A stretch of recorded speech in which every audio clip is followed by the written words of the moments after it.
Hola, soy Ginny de Bon y soy terapeuta de movimiento. Estoy en Londres, en el Reino Unido, y estoy aquí para haceros una presentación sobre el Pilates y la terapia de movimiento y cómo les puede ayudar en la hiperlaxitud o hipermovilidad y el SED. No tengo ningún tipo de conflicto de interés que declararles, así que simplemente un poco de información sobre mí misma. Llevo educando desde el año 2008. También he trabajado en hipermovilidad. Tenemos un método y ayuda bueno, me especializo en trabajar con gente con hipermovilidad y sé del 99% de mis clientes tienen esta enfermedad y les veo bien de manera presencial o en Zoom en mis clínicas que tengo en Londres. Bien, pues a lo mejor hay algunos dentro de la audiencia que realmente estén haciendo pilates y se recomienda muchísimo por parte de nuestros profesionales médicos porque es un método seguro y eficaz de fortalecer el cuerpo. Pero, ¿qué es lo que es? Bueno, el diccionario de Oxford lo describe con un sistema de ejercicios que utilizan unos aparatos especiales diseñados para mejorar la fortaleza física, la flexibilidad y la postura y para mejorar la concienciación mental. Y la Wikipedia lo llama un sistema de puesta de ponerse en forma desarrollado por Joseph Pilates, y Joseph Pilates lo llamaba contrología, así que luego se conoció como Pilates, y sus principios originales de concentración, control, centrado, flujo, precisión y respiración pueden ser muy importantes para nosotros como personas hipermóviles también. Y no he mencionado cómo empecé, pero yo también padezco sed hipermóvil.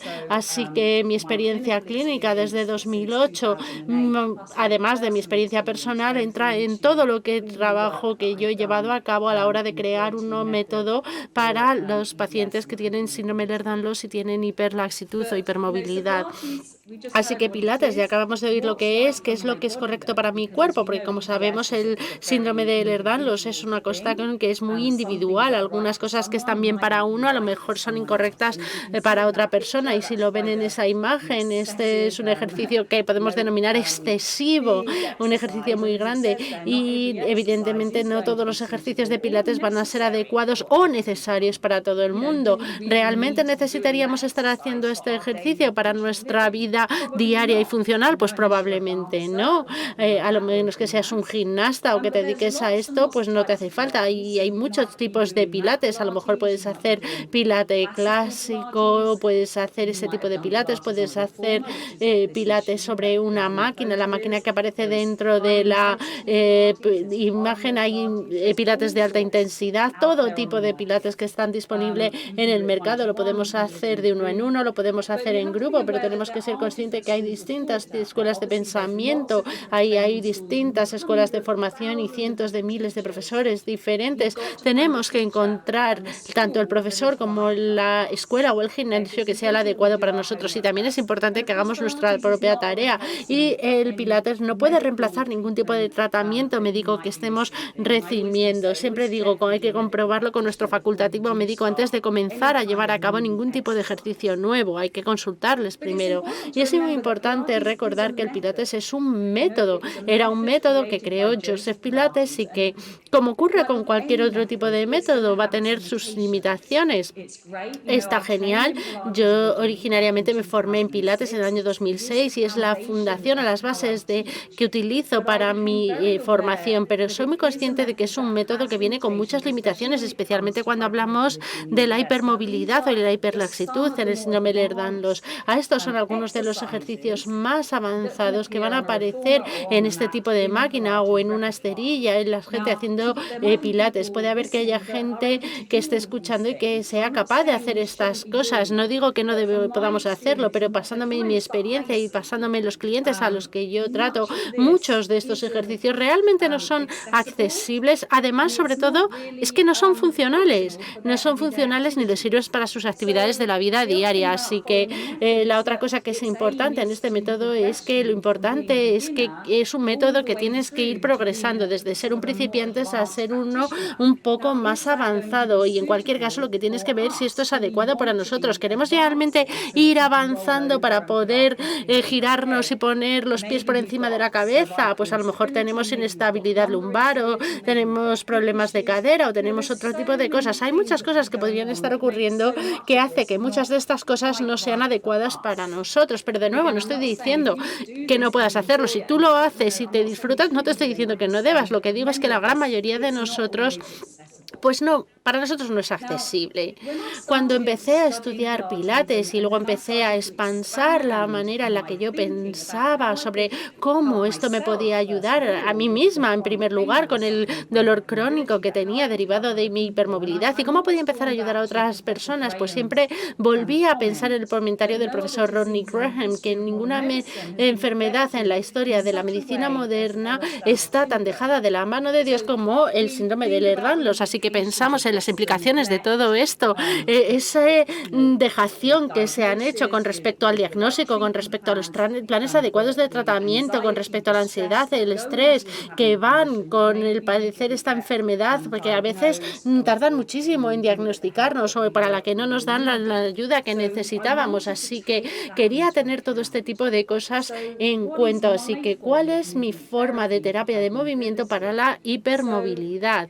Pues sabía que tenía que verlo de manera individual. Sabemos que hay un gran espectro de personas con distintos niveles de habilidad y de movilidad dentro de nuestra condición. Sabía que tenía que crear algo que funcionase sobre nuestros síntomas físicos, como el dolor crónico, la inestabilidad articular, las subluxaciones, el estar contraído, pero a la vez ser muy flexible, tener dolores, tener cefaleas, pies planos, problemas de propiocepción, todo ese tipo de aspectos físicos, pero debido a esa parte de esta negligencia hacia la enfermedad de que mencionaba antes el médico, también tenía que saber que teníamos que abordar la parte psicológica y emocional de tener esta enfermedad, la ansiedad, la tensión, el estrés, el miedo al movimiento, la falta de confianza y esa sensación de estar siempre aislado. Así que, como les había dicho, mi método tiene al Pilates en el centro, en el corazón, pero lo he modificado para que haya una parte funcional, segura,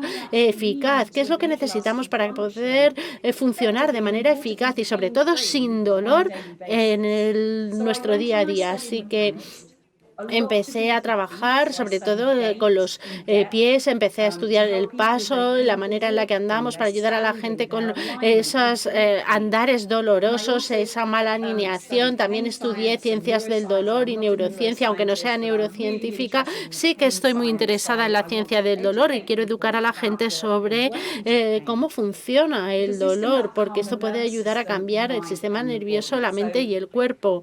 Así que ya va al trabajo que yo hago, terapia de movimiento, y no le llamo Pilates porque en realidad cubre muchas otras cosas, aparte de seguir un método que se estricto. Sí, por supuesto, es un método integral de movimiento, pero no sigue de manera simplemente el Pilates, como habíamos visto en las fotos.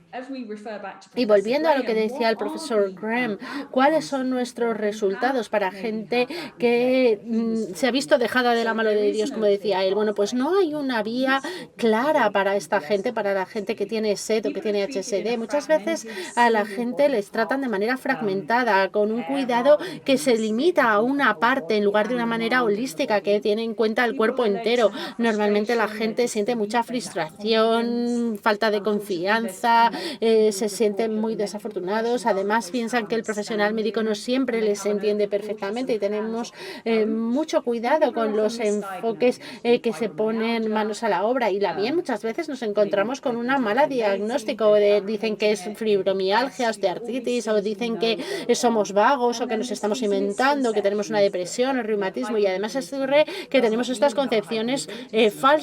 Hipermovilidad no significa que tengas un síndrome de hipermovilidad, pero tampoco significa que porque tengas un bajo puntuación Baton que no tengas esa hipermovilidad. Y esto es algo que vemos con muchísima frecuencia en nuestros pacientes. Debido a esa negligencia, muchas veces nos encontramos con todo este tipo de cosas. Algunas de las que oigo de mis clientes seguramente les sueñen muy familiares a ustedes. Cosas como el dolor es parte de mi vida, vivo con mi dolor o no puedo hacer esto porque ya me duele muchísimo, no me gusta tomarme los analgésicos, no me gusta, es normal sentirme así, estoy demasiado cansado y me da miedo hacerme daño, me da daño hacerme la espalda o los hombros o lo que sea. Y estas son muchas de las cosas que dicen cuando vienen por primera vez. Se meten en un ciclo de ejercicio y de dolor. Muchas veces sentimos dolor, entonces vienen a verme porque tienen dolor, así que sé que están doloridos y cuando están doloridos normalmente llevan doloridos durante mucho tiempo. Eso produce a su vez fatiga y a su vez produce estrés. Y en ese sentido, cuando te sientes así, es muy difícil verse motivado para hacer ejercicio. Eso es completamente comprensible, pero el problema que tenemos es que salimos fuera de una condición física más rápidamente y ya nos cuesta más tiempo fortalecernos, más tiempo que lo que le cuesta a la gente normal. Y cuanto más cuesta, más dolor, más fatiga y más estrés. Así que nos encontramos en este círculo vicioso de dolor, fatiga y estrés que cada vez se hace más grande, más grande y más grande. Ahora, mi trabajo y el trabajo de otros profesionales médicos y de fisioterapeutas es entrar en algún momento en el momento en ese que decimos no quiero hacer ejercicio, es ahí cuando queremos empezar a hacer ese ejercicio, de tal manera que podamos en ese momento romper este círculo vicioso. ¿Y por qué necesitamos hacer ese ejercicio? Que la gente que se lo planteará, pues porque perdemos la condición física de manera muy rápida comparado con gente que es normal y que no tiene hipermovilidad.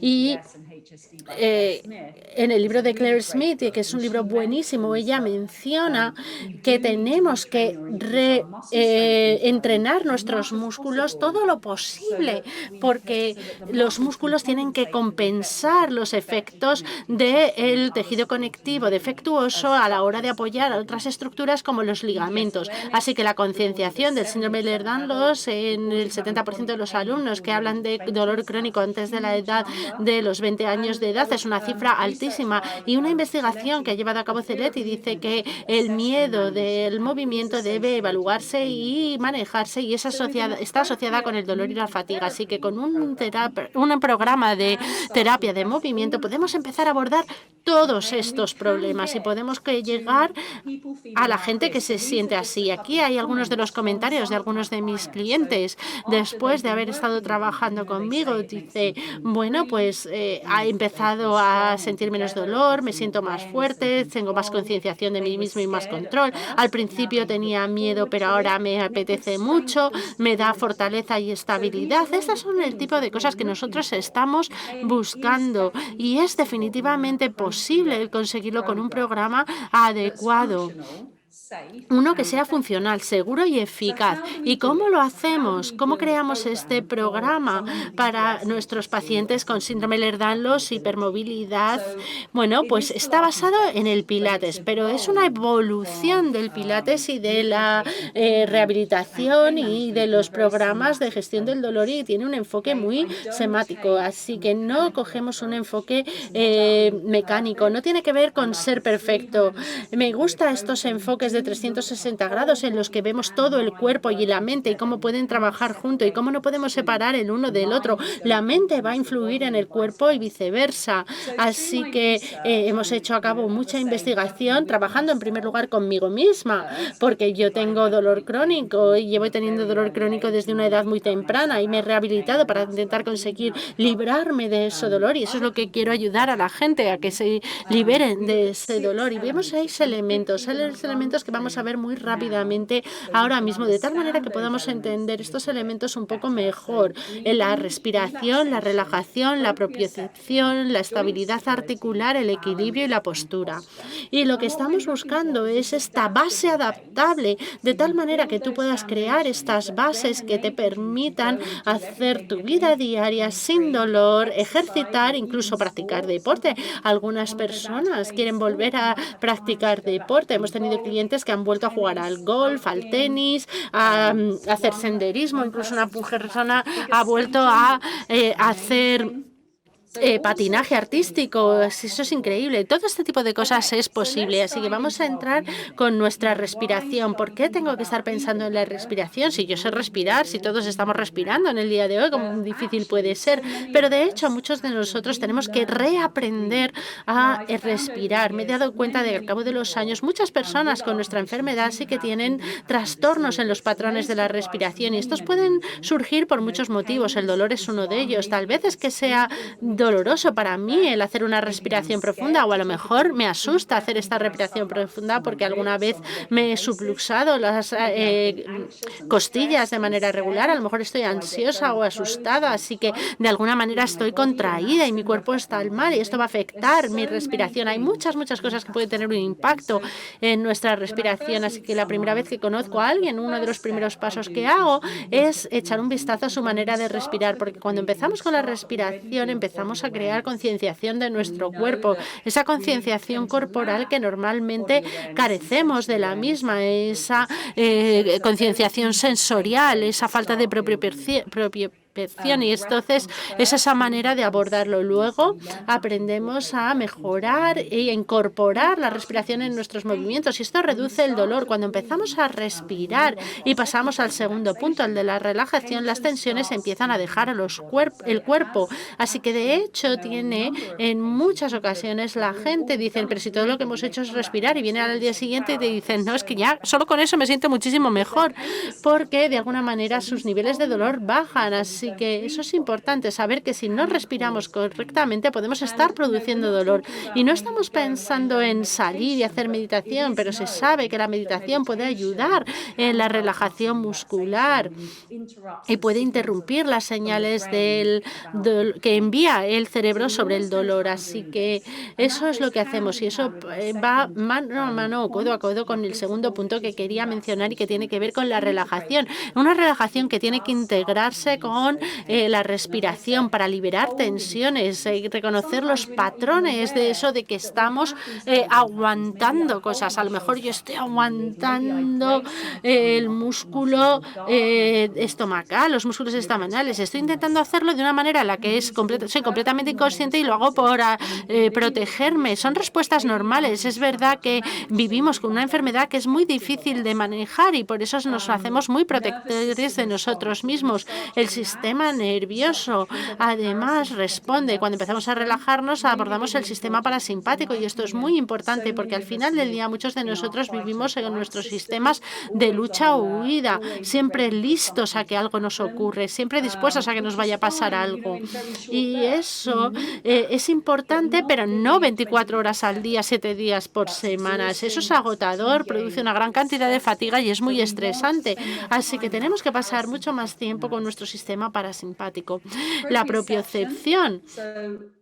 Esto es una parte muy importante. Tenemos que utilizar ciertas herramientas como bandas, pelotas y cosas como esas, estando tumbados muchas veces, de manera que estemos bien apoyados, seguros, para crear concienciación, para controlar, empezando a explorar movimientos sin dolor y manteniéndolos en un rango muy limitado.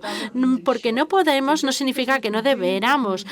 A lo mejor podemos hacer estos trucos que hacemos en las fiestas, abrirnos de piernas, pero eso no significa que tengamos que hacerlos.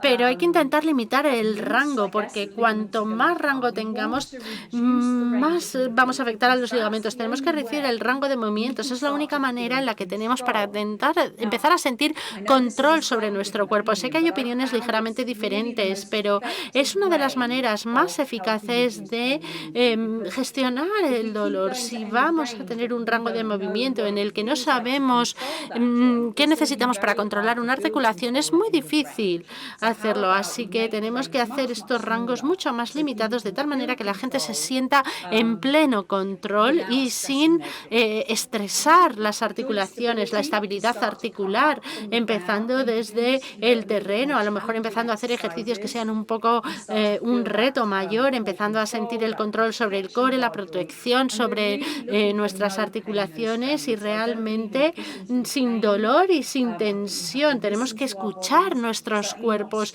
de tal manera que los ponemos bajo tensión. No es una estrategia de si no hay dolor no estamos consiguiendo nada. No, claro que no.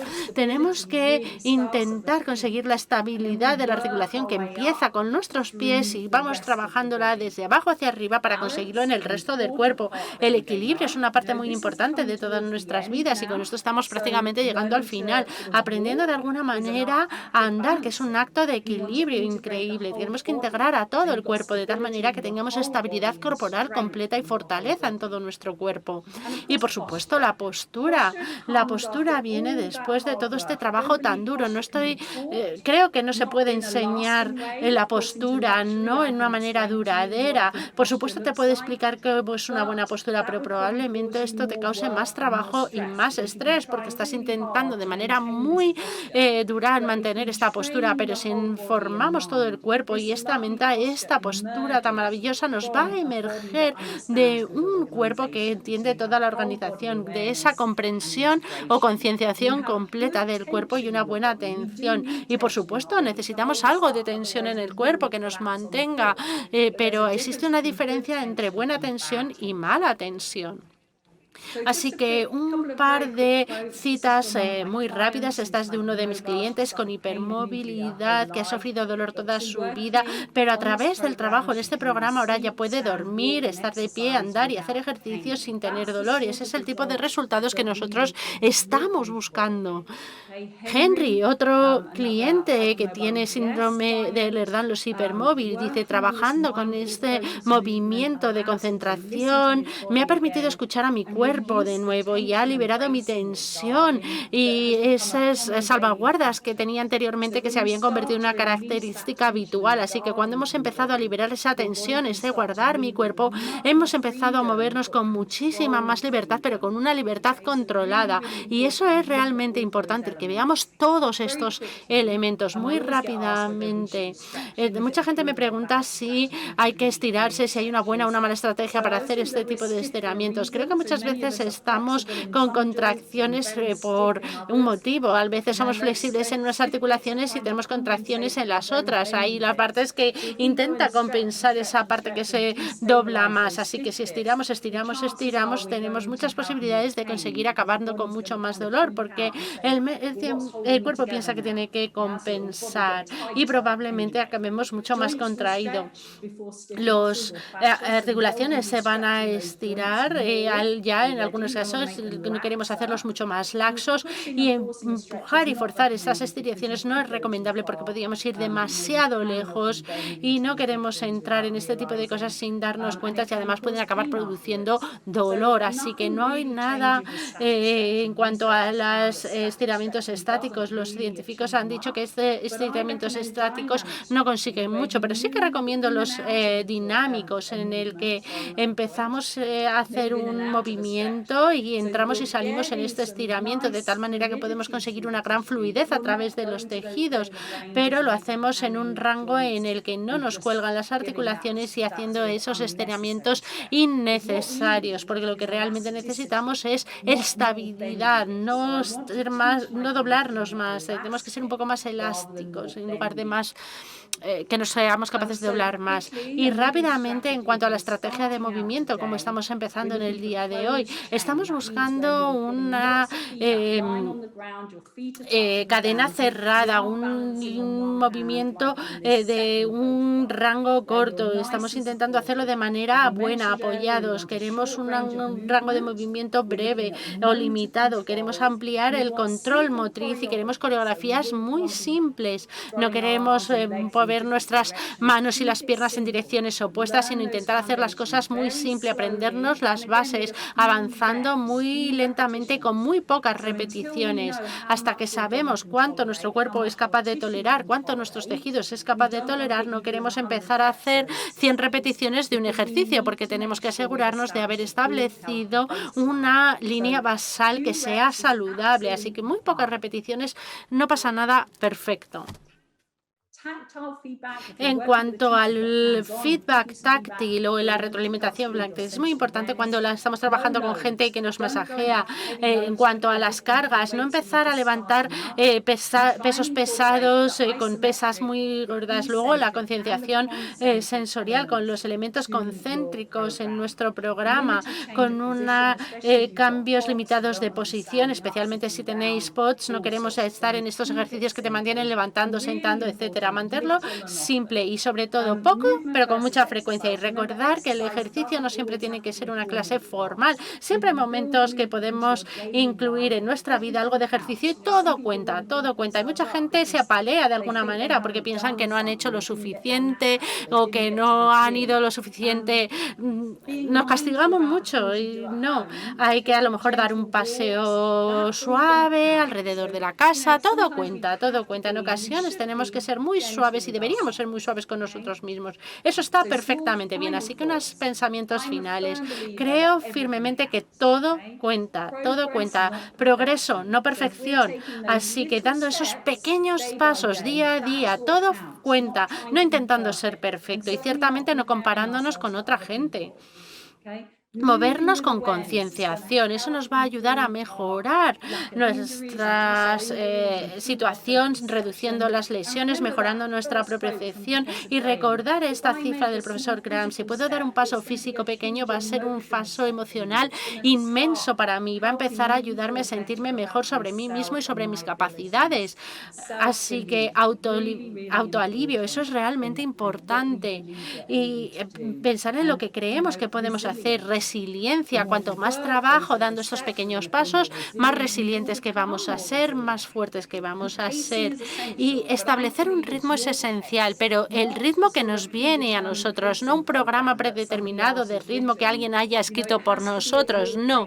Las cosas tenemos que hacerlo a nuestros propios ritmos. Cada uno tenemos diferencias, tolerancias a nuestros tejidos, todos tenemos distintas capacidades. Es tu trabajo, es tu ritmo, no intentando entrar en la casillero que nos ha marcado otra persona y que creen que deberíamos hacer. No, no, no. Y, por supuesto, saber que la investigación ha determinado que el ejercicio es bueno para el cuerpo y para la mente. Y, finalmente, el enfoque que tenemos hacia el ejercicio es importante. Cómo enfoquemos las cosas es clave. Y esto es simplemente un poco más de información por si queréis poneros en contacto conmigo. Estoy en todas las redes sociales y ahí aparece mi página web, ginnydebon.com, y si queréis conseguir más información. Y muchísimas gracias a todos por haberme escuchado, por haber escuchado mi presentación, y muchísimas gracias a la Sociedad Ehlers-Danlos por haberme invitado a participar en el día de hoy.